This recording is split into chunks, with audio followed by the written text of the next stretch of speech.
Of all the interviews that I've done so far, I have not interviewed someone who had so many challenges in his life and has been so incredibly resilient. This gentleman you're going to meet today, his name is Eugene Brooks. He had an incredibly hard youth. He's biracial, growing up in the 1960s. He was sexually abused. Later in life, he became addicted to drugs. He even dealt drugs. He went into the military. After the military, he got back into drugs, went to jail. He is a cancer survivor, and that's putting it lightly. At another point, he needed a liver transplant. He was told at the last minute he was not going to get it because he was no longer a good candidate, again thinking his life was going to end. And on top of all of that, he's an incredible business owner, absolutely successful, has a record label, he has several degrees from college, he is an author, and he is retired at the age of 56. Today he's 58, and I'm telling you, this guy is just getting started. This is just an incredible video. If you've ever thought that you were up against a hard point in your life and you thought there was no turning around or no getting over, you need to watch this interview. Absolutely fantastic. Enjoy.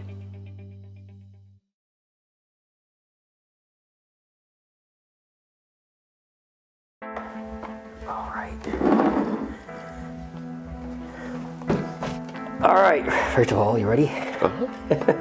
We do a little cheers. It's 1, 2, 3. All right. I am here with Eugene Brooks. And Eugene, what I'm excited about today, more than anything, I've interviewed a bunch of people now. I've interviewed people who had cancer and got over it, people who were diabetic, got over it, people who lost their jobs, been through tough times, got over it. You are that and more. Do me a favor, just show your two books. My first book, Half Black, Half White, and I have another book. It's called F Cancer. How many times were you diagnosed with cancer? 3 times. And one of the times was, what was your diagnosis? The last time I had cancer, they told me it was terminal, and they gave me 6 months to live. Let's talk. And that's been 7 years ago. Excellent, excellent, beautiful. So you've been real good. Okay, so first of all, where are you today? 58 years old, I know that. 58 years old. I retired about a year ago. I own a record label, which is great. I've been really active in the record label, in that producing new music, probably for the past 10 years. Okay.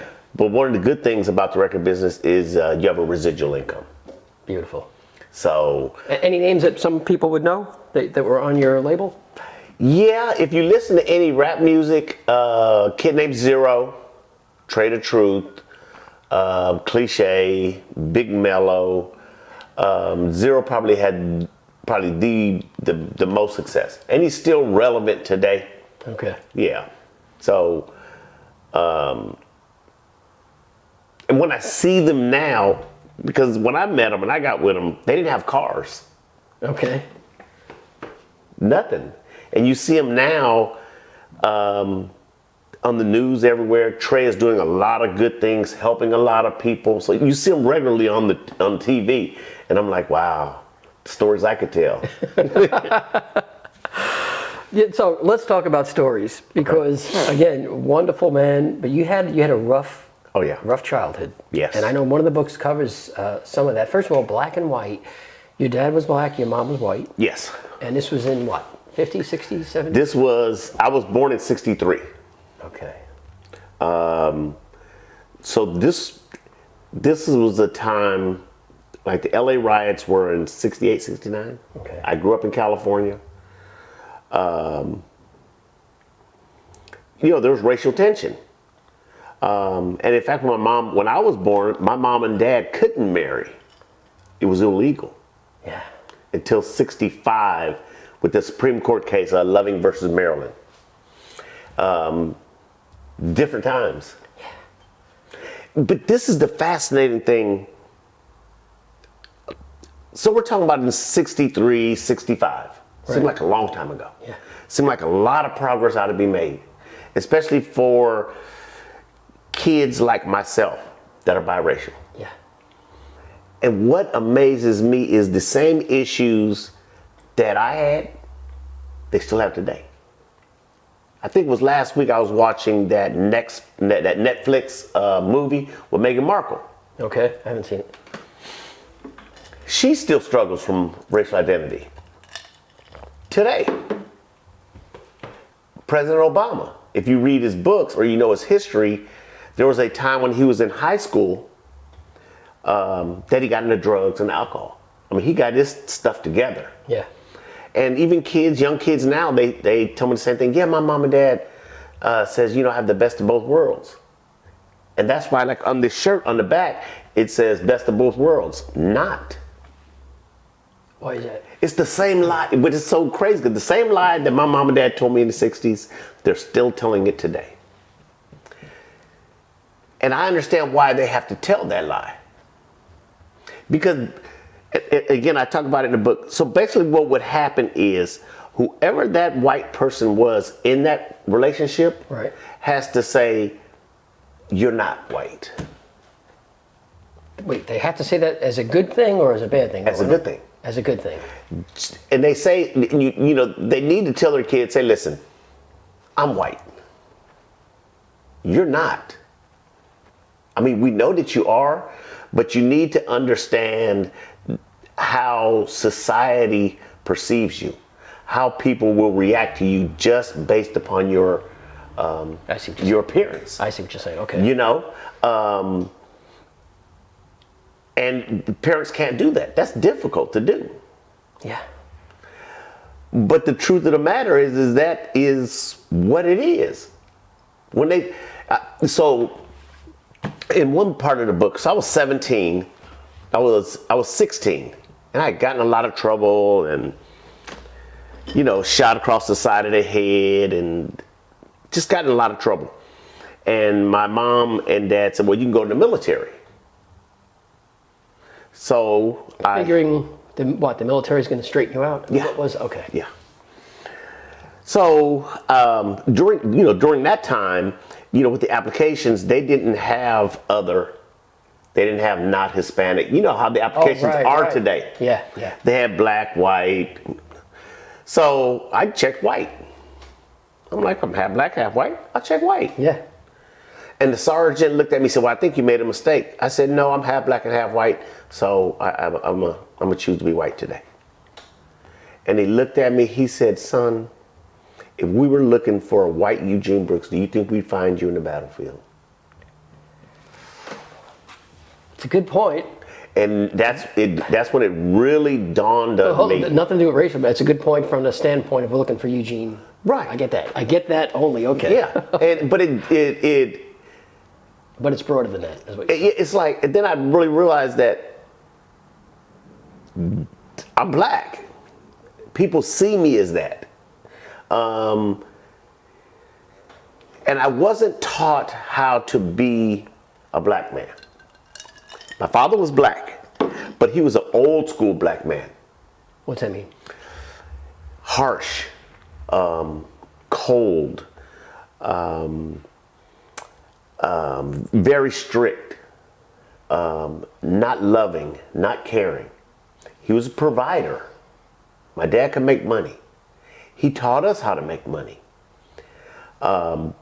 But he ruled the house with an iron fist. If he came home and he said he was going out, he going out. Nobody asked him anything in the house. Not even your mom? Oh, no. It was his way. He was an old school man. I shouldn't say old school black man, but just an old school man. Yeah. I'm paying the bills. I'm going to do what I want to do, and everybody is going to get in line with what I say to do. Okay. I remember, Rob, when I was 10 or 11 years old, during that time, my dad had a body shop, and they didn't have the electric sanders and air sanders. We had a piece of sandpaper, put it in a bucket of water, and we sanded cars. Wow. And I can remember sanding cars till my fingers bled. Wow. 10, 11 years old. And he was a perfectionist, so we were required at 10 or 11 to do the work of an adult, perfection-wise. I grew up in terror. I grew up in fear. How big was your family? Your mom, your dad? My mom, my dad, had an older brother and had a younger sister. Okay. So, you know, it was real tough. Same side, the lessons I did learn from my father, which was probably one great lesson, and that was he taught me how to work. He instilled in us, or he instilled in me, that nobody could outwork me. And it was the truth. Yeah. You couldn't outwork me. I didn't know it at the time, but later in life, and after I got my life together, it stayed with me. So I had identified myself as being black, but I didn't know how to be a black man. I could follow my father's ways, but that didn't work for me. Yeah, yeah. You know, and I had been sexually abused. I was abused by my brother, my older brother, which I tried to bring up in the house, but nobody wanted to discuss that. It was too difficult of a topic, and my mom didn't want to address it because she was trying to do all she could to keep the family together. And you had mentioned before, would you mind talking about what your dad did? Because that's another whole dynamic, what he did to make money at this point. You mentioned in the book. Yes. So my father had the body shop. Like I said, he was a hustler. Yeah. He was going to get money. He was going to make money. So he had the body shop, and then he also had a couple of, well, in those days we called them hen houses, but they're whorehouses. Yeah. And a great example is, so my mom and dad, eventually they got married. So the day they got married, he put us in the car, he took us home, and then he went out that night by himself and partied. Wow. On the day that my mom and dad got married. Wow. That's how cold he was. Wow. That's just how cold he was. So he had that going on, and it wasn't until later also that I found out that he was taking stolen cars, right? And he was flipping the VIN numbers and painting them. Wait, was this part of the body shop thing? Right. Wow. Well, he had his legitimate business, but he also had his side hustle. Wow. He had hustles. Yeah. Now, this is the beauty. Because he was smart. I mean, he had a 5th grade education, but the man was brilliant. Yeah. He'd flip the cars over, get the paperwork right, and then my mom would sell them. And I said, Dad, why you have my mom sell them? He said, who's going to question a white woman? Wow.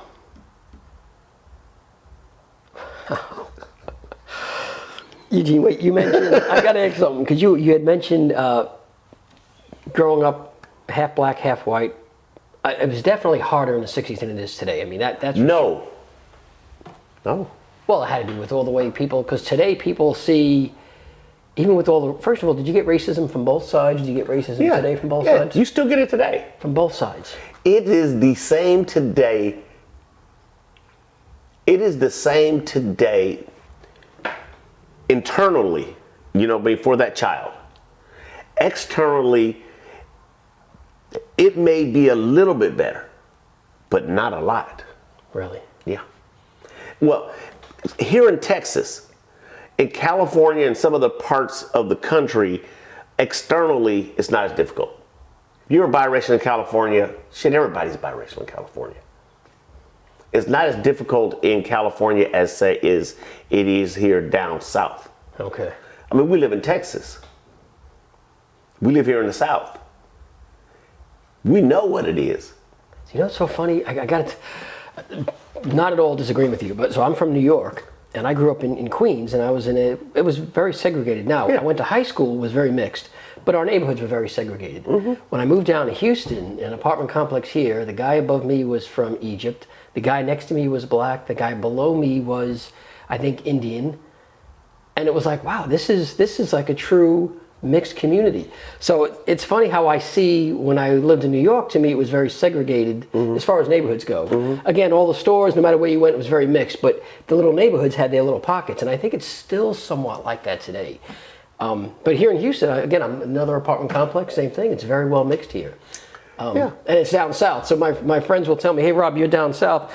My other friends in New York, I'm like, yeah, but I tell you what, I live in a very mixed community. In New York, it wasn't like where I lived. It wasn't like that. Right. I'm not saying anything about other parts of New York. Like, we could live in the same, let's say if I were to move here in this complex.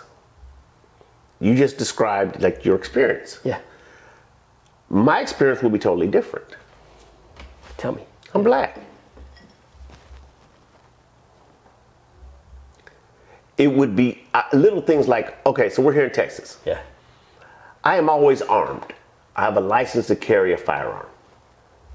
If I was walking down the street and I open carry.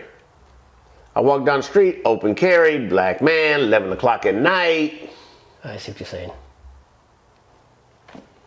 White guy, open carry, oh yeah, he's just protecting himself.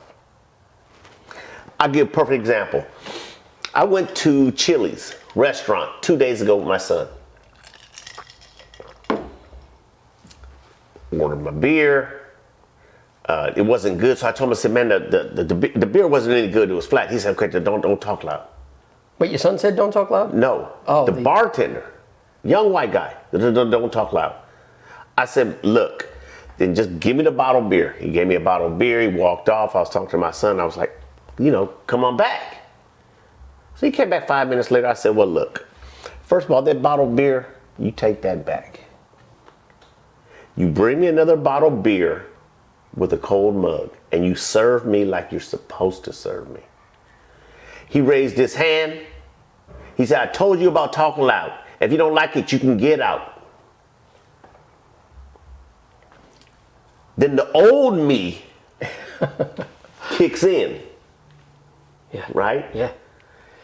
He doesn't know who I am. So I told him, and I got a little bit louder. I told him, I said, don't you ever disrespect me again. I said, I have a bachelor's degree, a master's degree, and a Juris Doctorate degree. So my son told me to go meet him here. So I thought my son wanted to borrow money. So I grabbed some cash. I had maybe $12,000, $13,000. On you at this point? Yeah. Well, you better be carrying. Oh yeah, well, yeah, I do, yeah. But no, because I thought for sure, your son calls you, you're like, okay, I'm gonna get hit up for some money. Let me grab some money because I already know this is not gonna turn out well for me tonight. But I told him, I was like, man, I will buy this whole bar. I'll pay for everybody's bill in here. Don't you treat me like that. Went outside, the managers came and they said, well, loud and unruly people. I said, stop. Now I practiced law. I did labor law. Title VII stuff was discrimination. So I told her, I stopped. I said, stop. Because you've been well trained. She said, what do you mean? You just said the key words that describes a black man. And she's white, I guess I'm assuming. Yeah. She looks like, well, no. I said, yeah, you did. You were trained well so that you could survive a Title VII claim. I said, I represented on the defense side. And I would go into corporations and help them train their employees. Keywords. You were trained well. Well, we'll take care of your ticket and comp your ticket. I said, you're not comping anything for me. You think I need to have something comp for me? I said, but first of all, I didn't even get anything. I didn't even get a beer. But no. This is how he phrased it. He said, well, you walked out on your bill. So I walked out on the bill. It's like, again, they're casting blame on me. Yeah. And I said, I didn't walk out on the bill. But why would you say that? Right. So I experienced it. Every day. I was at HEB. Lady saw my gun. She kind of looked at me with that little disdain in her eye. She said, why do you carry that gun? I said, well, man, first of all, I can, but more importantly, why I carry it? I said, because if I see you or your daughter, your granddaughter being raped in that parking lot, I'd help you. That's a great answer. Even though I know you do not like for me to carry a gun. She said, oh. That's a great answer. So it's here in the South, it's still, I could take you, I'm a political junkie also, and I could take you through the laws that have been passed here by Governor Abbott and the rest of, yeah, it's alive and well. It's alive and well. But I don't let it change who I am. You know, that's just like discovering, you know, who I was. I had to be taught, and luckily when I did go into treatment, I guess we'll back up a little bit. When I did go into treatment, there was a counselor there, Ron Simpson, and he taught me how to be a loving and caring man. Mentor, how did you know this man? What was he? Okay, so what happened was, I told you about me going in the military. Yes. I went in the military 5 days after I turned 17. And you went in the military because you I got in trouble. Okay. I like the way you say trouble, because I know part of the story. People need to hear this because, again, where you are today and what you've been through, right. that's the huge resilience. You say trouble. Explain what that means. Okay. This time that I got in trouble, which there was other times after that, but this time when I got in trouble, I was done in high school at 15. I had a high school diploma when I was 15. Okay. I had stopped going to school or got kicked out of all the high schools in the county. Okay. Private high schools, public high schools. Well, why did you get kicked out? Not going to class, getting in fights, but mostly just not getting in class because I was getting high at that time. Okay. So the first time I used drugs, it was marijuana. The first time I used it, I remember saying, this is what I've been looking for. First time you used marijuana, really? It calmed my mind down. I didn't think about all the shit that was going on at the house. It let me just be free. And the first time you ever used any kind of drugs? Yeah. Were you smoking cigarettes at the time? No. So you're pretty clean. You're clean. Clean. Were you didn't drink it? No. Wow. Okay. Well, I mean, we would drink. What I mean drink is, see, also too, when I told you about working at the body shop, every Friday, come home, my father would say, go to Mug Pizza, get us a pizza, and then stop by the store and get us a 6-pack of Coors Light. And we'd sit on the porch and we'd have pizza. We'd drink 1 or 2 beers, and then he paid us. So I was 11, 12 years old, and I was making $200 a week. And drinking beer. I was going to say, what's the big deal with beer? But I didn't realize but it was just that 1 or 2 beers. I mean, yeah. I wasn't getting drunk or sneaking or nothing like that. And but when the first time I experienced marijuana, I knew that was for me. It gave me what I was looking for. How old again? About? 7th, 8th grade. 7th or 8th grade. And what did that progress into?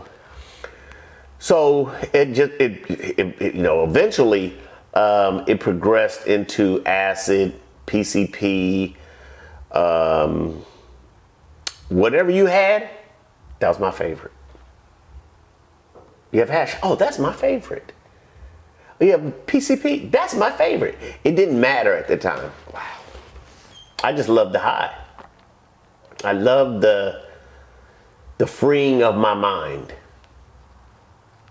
I really, really loved that.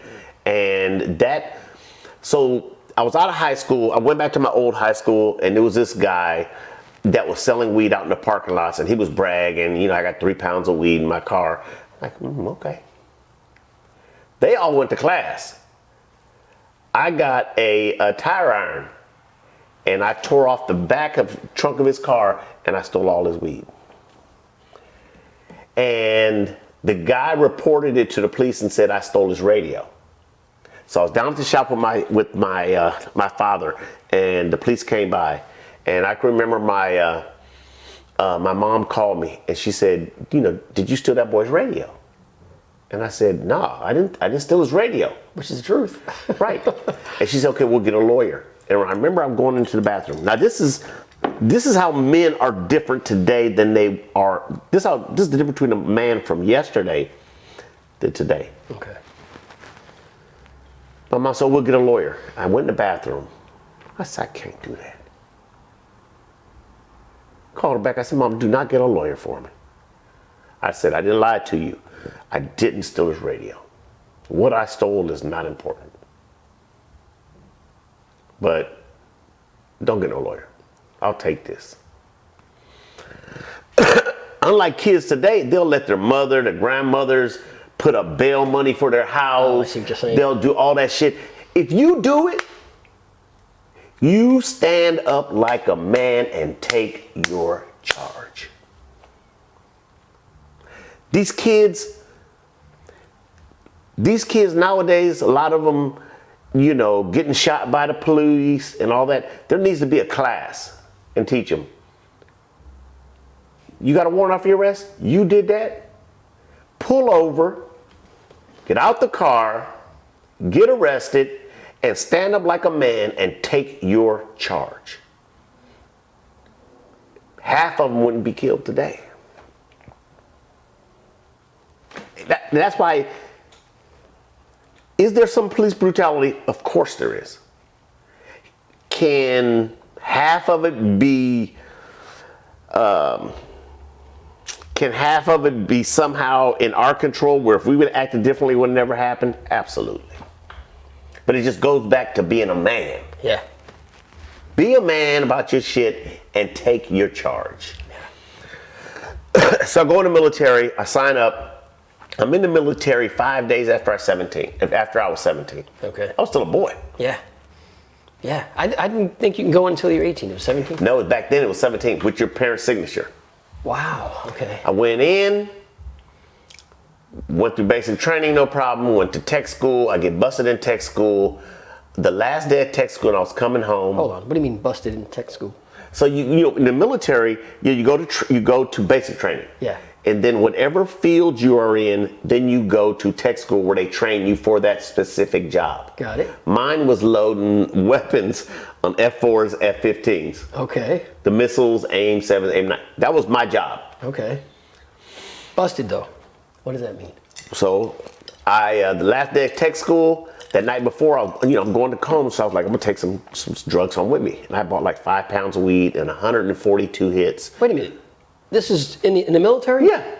You're able to buy weed somewhere around base or whatever? Yeah. I was in Denver, Colorado. Oh my God. Okay. What year is this about? This is 1980. Okay. Yeah, 1980. And the speed was, we called them yellow jackets, but they were speed, mescaline, Okay. uppers. Yeah. Last day of tech school, I let a girl borrow a pencil. She goes back in my bag to give me the pencil back, and she sees a big bag of weed in the speed. We're cleaning up the hangar. Guys come over in suits saying, we need to see you. And it was the OSI, Office of Special Investigation. Wow. And they told me, said, you know you're going to Leavenworth. So there was a black guy on base that was selling, and a white girl that drove an old white Camaro. And they said, well, where'd you get it from? And this and that. I said, well, there's a girl on base driving a white Camaro. And I could see in their eyes. By that time, I already had a little street sense. Yeah. And I could see in their eyes got big, and they started talking to each other quietly. And in my mind, I'm thinking, I got you. This is my way out. Yeah. And I would go there every morning. I would go to NCO club, and they gave me money to drink and try to set a deal up with this girl. And I never made the deal with the girl. And then one day they said, okay, you're getting shipped out to Vandenberg Air Force Base in Northern California. So you're not going to jail. Not going to jail, and they just shipped me out. Because you tried to help them. That's why you didn't go to jail. Yeah. Okay. So in the military, you have SAC, Strategic Air Command, and you have tactical. I got busted in SAC, and I'm getting shipped over to TAC. I got busted again at Vandenberg Air Force Base just for like little N's and C's. And they're gonna discharge me. And the commanding officer says, you're a young man. When you work, nobody can outwork you. He said, you're 17. I'm still 17. Yeah. I ain't been in the military but 8 months. And he said, so I'm gonna kick you out. He said, they should have sent you to rehab. We don't have rehab here in TAC. I'm gonna kick you out. We don't have rehab, but I'm gonna give you an honorable discharge, full benefits. Wow. 17. Wow. So this guy saw something in you, obviously. He saw something in me. See, at that time, I could never see how God was in my life. You know, I grew up Catholic. I was an altar boy, but I'd been through so much abuse and other things that when people say, oh, you know, God is good, in my mind, I'm thinking, I don't know who you talking about. Even while you were an altar boy. Yeah, how could God be good? I didn't hurt anybody and you let me be abused. Ain't no fucking God. So I couldn't see all the times that God had shielded me and protected me. And I didn't know at that time when that man gave me an honorable discharge how profound that would end up being in my life. And we'll get to it when we talk about the cancer. Yeah. Okay. And we I want to make sure we don't forget about Ron, the guy Ron. Yes. So I get kicked out of the military, come back home, worked with my dad. I was taking side jobs. He decided to retire, and he was going to sell the shop. And while he was waiting to sell the shop, because I didn't want to take it over, I was doing my day jobs. The same man that my father used to hustle with, who was a preacher, told me about what my father used to do. And I said, okay. He said, there's this club out of LA, and it's a Porsche club. And they want you to make them over. 70, 71, you could buy an old Porsche, a 911, they're called 911Ts. This time, 84, 85, the new Porsches, all the Porsches, they sat on the same frame. Okay. They go out, buy a 911T with legit papers, bring it to me. They go steal a new Porsche, bring it to me, and I'd remake that 911T and it looked just like an 84, 85 brand new Porsche. Because I was very good at what I was very good at it. Because my dad was a perfectionist. He taught me I was good. So 18, 19, 20 years old, making 20, 30,000 a week, driving around in a new 911 convertible. A week? A week. Driving around in a 911 convertible. I didn't have ID to go to clubs. And I'm hanging out at the club, spending money, women, drugs. This is after you've been let go from military. Yeah. Holy cow. I got busted again. And again, I'm a man, so I didn't tell nobody, took the charge. Sent me to prison for 5 years. I'm there 3-4 months. Of course, they put me in a body shop because I was painting all like the low riders in LA and other places and all the. So I knew all the blacks, Mexicans. I didn't have any problems. Yeah. Everybody knew Nudie. The warden brings his car in, an old BMW. And of course, me being the thief that I am, I go through his car. That's what I do. Okay. Right? And I find a loaded 38. Now, I don't know if you know, in prison, the guards don't have guns. The ones that are underground. Right. That's what I'm saying. I can't go ahead. So I have a gun. Right. And I put it back, and I go back to my cell that night and was thinking, I was like, I don't want this trouble. Called the guard over the next day and told him, said, listen, the warden left his 38 in the car. I said, my fingerprints are on it because I accidentally touched it, but it's there. He gets it. 45 minutes later, he comes back and he says, go pack your shit. And I'm thinking they're going to send me someplace else. Yeah. I said, well, where I'm getting shipped to? He said, you're going home. What happened? What, the warden was thankful? No, the warden was scared he was going to lose his job. Wow. He left that gun in there. Yeah. It would come back on him. Yeah. And he told me, he said, man, you're going home. Just report to your parole officer. I said, okay. So how, you got a 5-year sentence, but how long is this into your sentence? I was just there like 3-4 months. I wasn't there long at all. Unbelievable. All right. I get I get kicked out of prison, okay, basically. Yeah. And all I had to do was report. I get back to the neighborhood. Guy said, man, tomorrow I'm going to Miami. He said, they got good cocaine down there. I said, really? I said, well, I want to go. So I left the state of California and went down to Miami.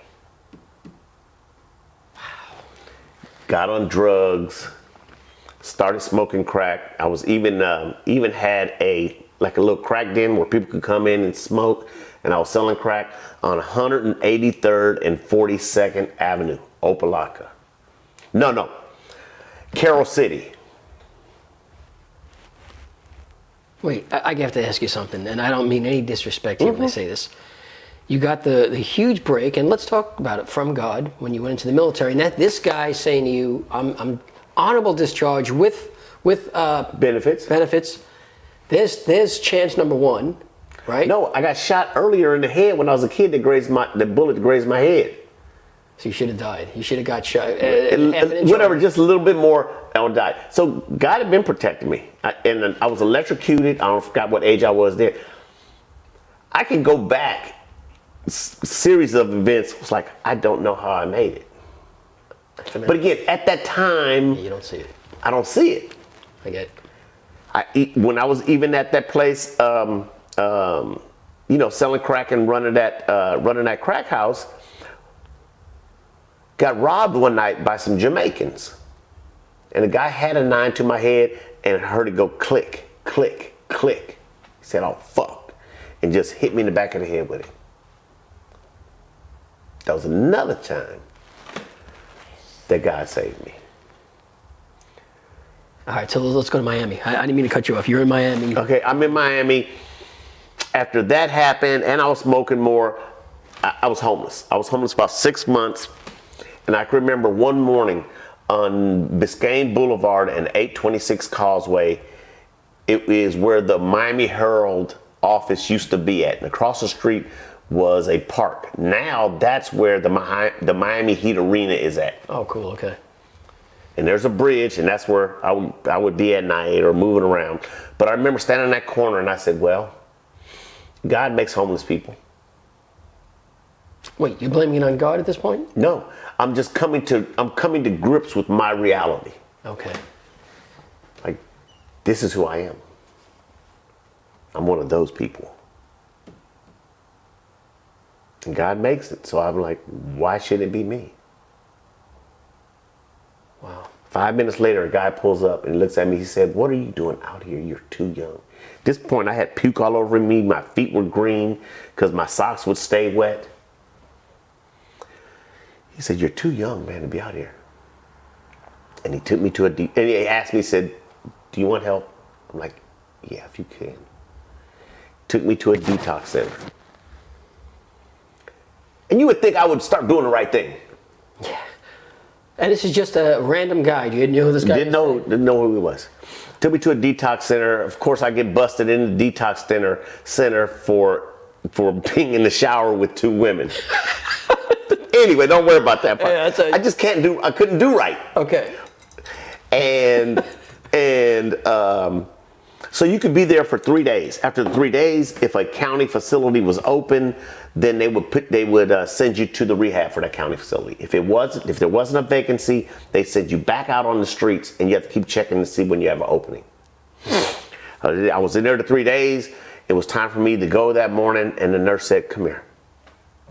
This is important what she told me. Because later in life, somebody will repeat the same thing to me." She said, "You're special." She said, "I'm losing your paperwork today." She said, "You go back to that bed and you shut the fuck up. I'm not going to send you out there." About an hour later, she calls me. She said, "There's a bed available for you.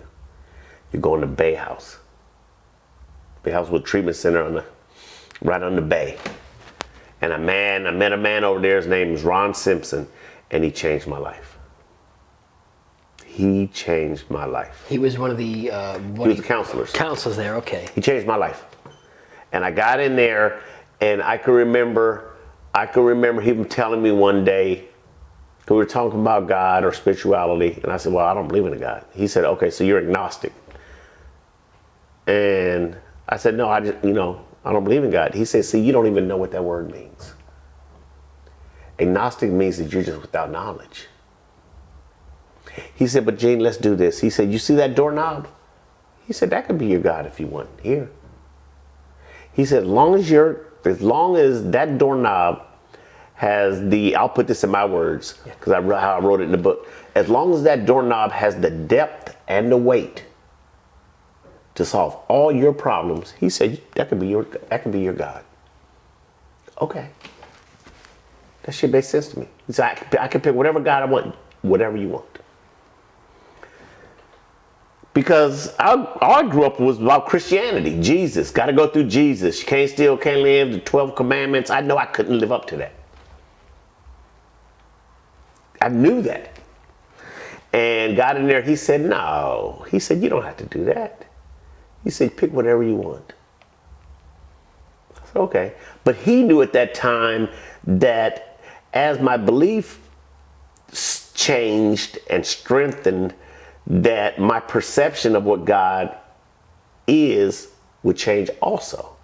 Was this man Christian or Jewish? Do you know what it is? Spiritualist. Spiritualist. Just spirituality. Okay. And today, do you mind if I ask you what you are, and then we're going to next Spirituality. Spirituality. So, Ron Simpson said, you choose whatever you want. And I said, okay. And he left it at that. He knew what was going to happen eventually. And I got into treatment, and I started understanding about sexual abuse. I started understanding why my mom did what she did. I started understanding about my father and who he was. And I remember Ron said, well, if you're going to blame your father, then you have to blame your grandfather. And then you have to blame your grandfather's father. Then you have to blame your grandfather's father's father. He said, your father was taught that. It ain't his fault. And I remember in my mind saying, this shit stops with me. yeah, there you go. There's nothing I can do about the past. But how could I be mad at him, and then him, and then him, and then I couldn't. Yeah. It was stupid. So I didn't blame them anymore. And I started learning about my mom and her situation, and I couldn't blame her anymore. There was nobody else to blame for my self-destructive behavior but me. And then Ron told me, he said, young man, because he heard my story, he said, young man, he said, this is your last chance. You know that, right?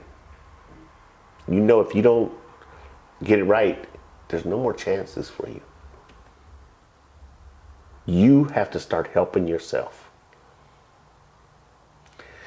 And I remember I was sitting up, At this point, all you have, I'm sorry to interrupt you, at this point, all you have is a high school education. I have a high school education, and I have matching luggage, 2 brown bags. There you go. That's all I had. Been in jail. Been out of jail, been in the military, kicked out of the military. Drugs. Okay. Shot at, okay. All of it, tried everything. Yeah. And, he said that, this was it for you. And what he did was, you learn all these things. And so, I believed him, but there was something that happened. We were in a group, and this man had a heart attack in the middle of the group. The counselor, Ron. Wow. He said, I think I'm having a heart attack. And everybody's like, oh, well, we'll call the ambulance. He said, no, you won't. He said, you continue. He said, you're finally breaking through. I'm not going to stop. You continue. You're more important to me. Your rehab. Everybody was like, what the fuck is wrong with this man? But then afterwards is when I realized, because you're always skeptical of people. Like, they're trying to use me, I'm from the streets. Yeah. And when that happened, I was like, he really does just want to help us. What happened that means? Did he finished group, and then he went to the hospital. Really? Yeah. And he actually had a heart attack? Yeah. Wow, man. Wow. How could you not follow somebody like that. Yeah.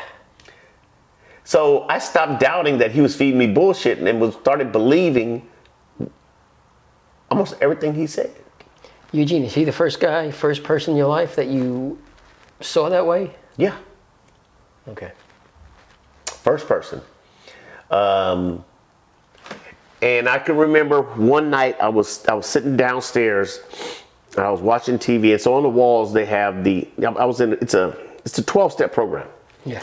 And I remember on the walls was the 12 steps, and I remember looking at them, and I had a spiritual awakening, and they all made sense to me. Just like that. I could see how the whole program made sense. It made sense in a very detailed, intricate, forward-thinking way. And this is the 12-step program. Yeah. And one of them is there about forgiving and saying sorry and all this stuff. Okay. Making amends, doing everything. Yeah, okay. And it made sense. And after that night, then I was on my way. And there was a guy that graduated from there. His name is Samuel Gonzalez.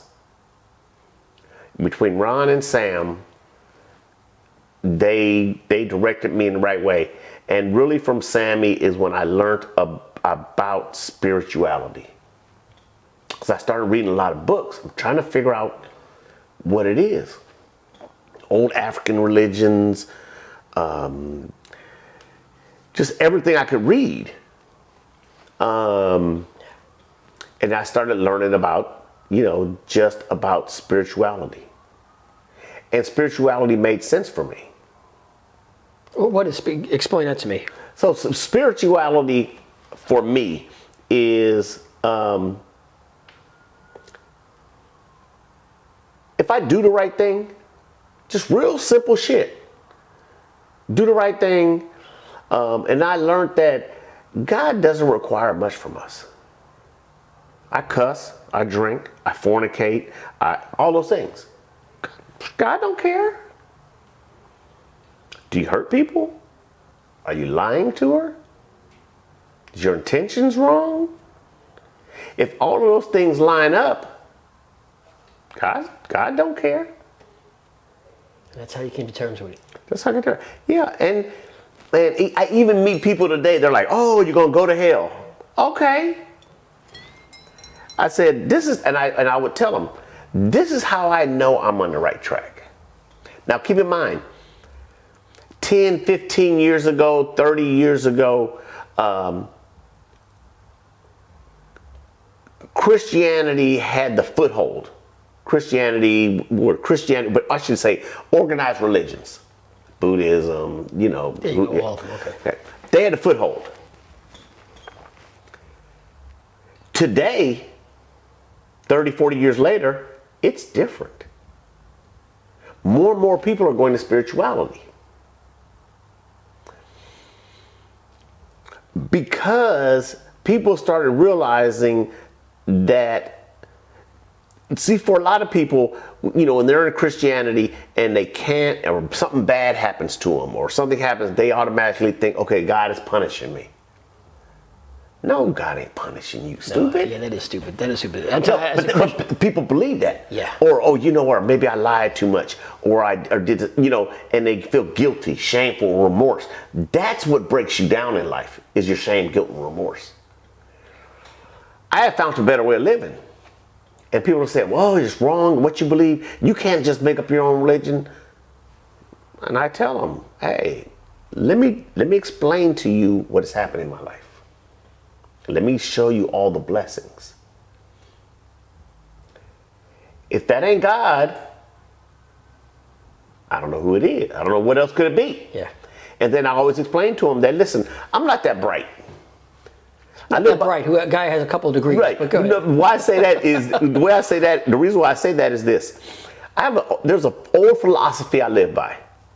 If you like what you're getting, keep doing what you're doing. I said, man, I'm not changing out at this point. Shit kind of has been working out for me. Yeah.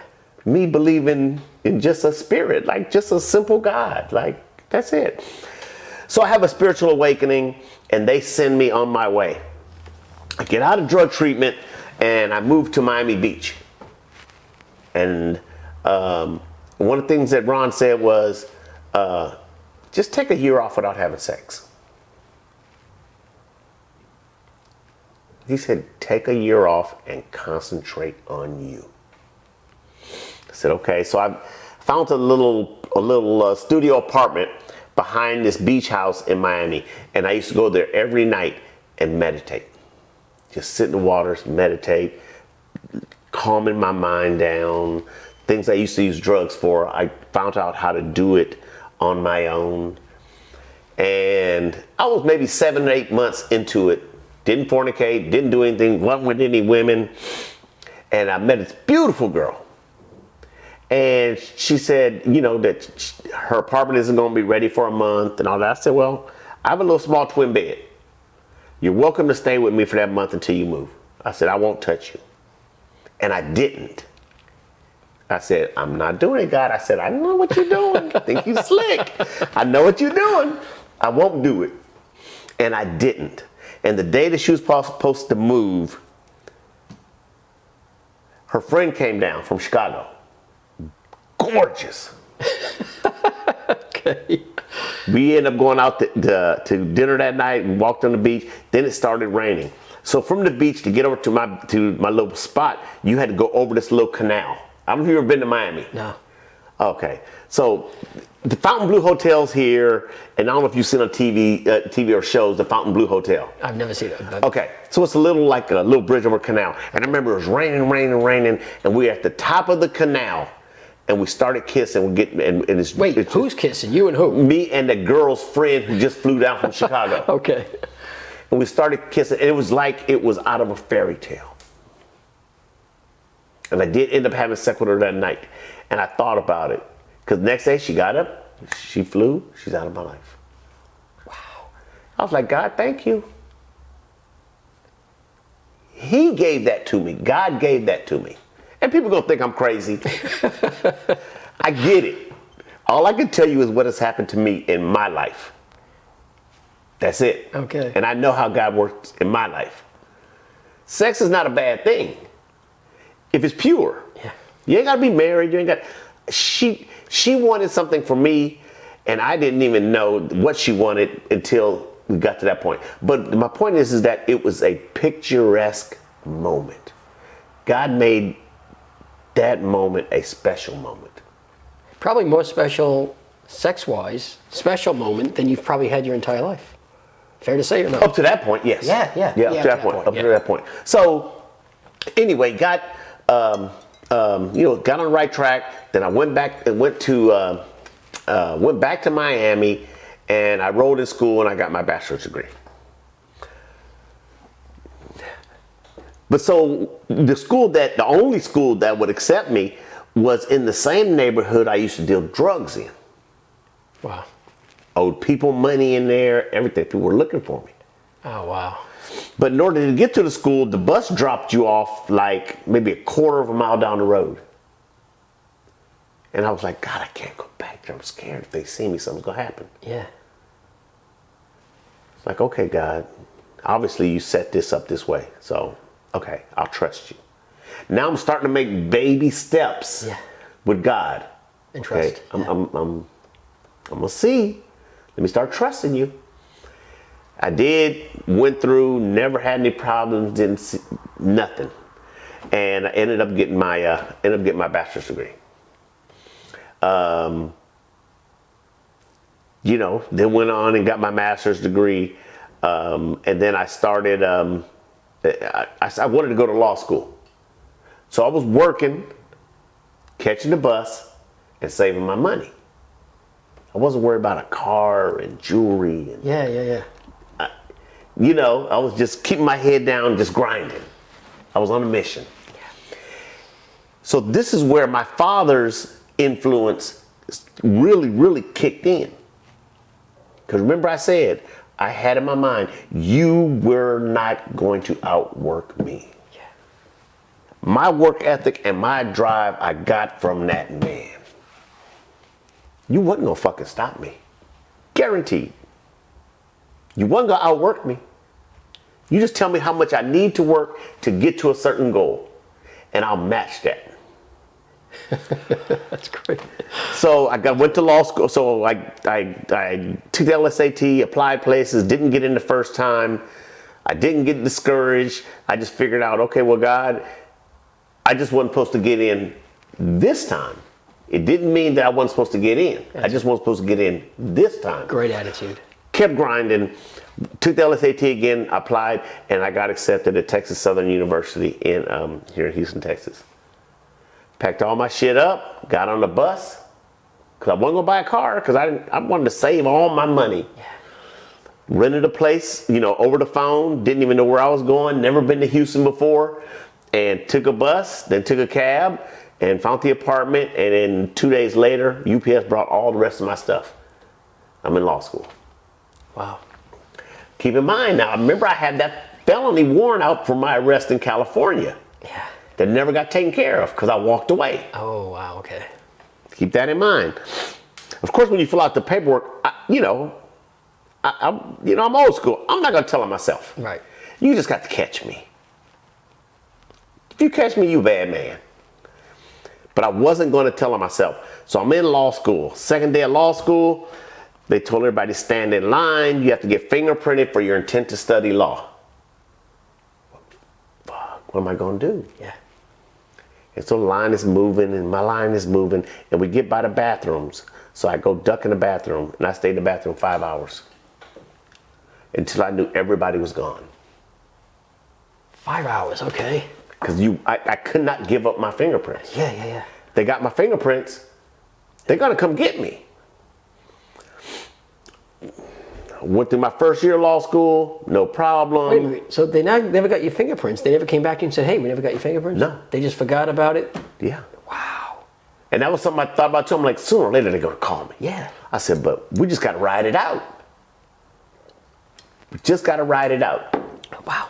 Went through my first year. I made the cut in my first year because the bottom 20, 30%, they get dropped from law school. Really? Oh yeah. It's cutthroat. Wow, okay. So I remember the first day I'm sitting in law school and I'm looking at all these little kids, 21, 22, right out of college. How old are you about? That time around 26, 27. Okay. Well, I was around 28. Okay. So I look around, big auditorium, looking around all these little kids, bright-eyed, doo-doo-doo. I'm sitting, I'm thinking, these people only know what I've been through. Yeah. But again, in my mind, I said, and I was like, all the drugs I done did. But I never felt intimidated because I went to what I was taught. You might be smarter, you might be younger, but I knew already there wasn't a person in there that was going to outwork me. So this Great attitude. this man, that took me through so much hell, he gave me one single gift. And that was the anchor and has been and still is to my life. You're not gonna outwork me. You're younger, smarter, that don't mean shit.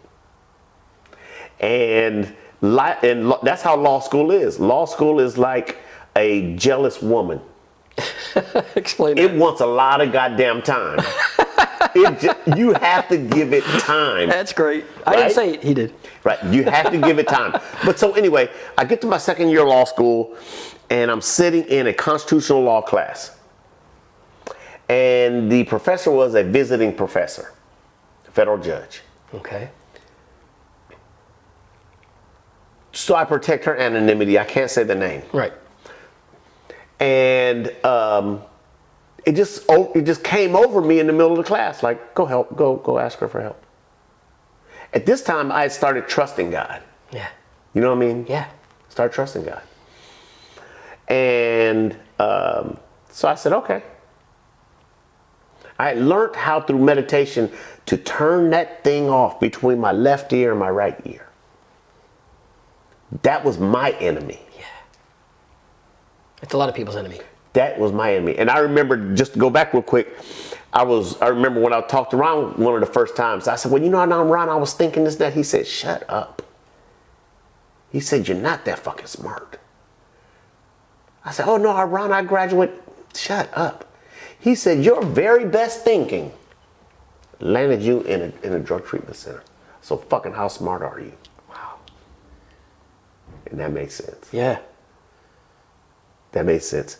And I started looking back, I'm like, I didn't do all these things. God protected me from prison, for this. He was the one who was protecting me. It wasn't me. I always thought I was just smarter than everybody else. And that wasn't the case. So I'm in law school. And this woman here, you wanted to ask her for help. This is what you want. And yeah, I'm in law school, and something came over me. That little voice here, not in here, little voice here said, go ask that lady for help. So I said, okay. I didn't even think about, oh, it could go real bad and she could call the police and that is her oath to do that. Good point. That's what she swore an oath to. Yeah. And she's a federal judge. You know what I mean? So, but I didn't even, I'm like, that's what I'm supposed to do. And by this time, I started trusting my instincts. So I went, told my name's Eugene Brooks, I'm a recovering drug addict. She said, stop, stop, stop. Go meet me by my office. I did, and she closed the door behind me. She extended her hand and she said, my name is so-and-so and I'm a recovering drug addict.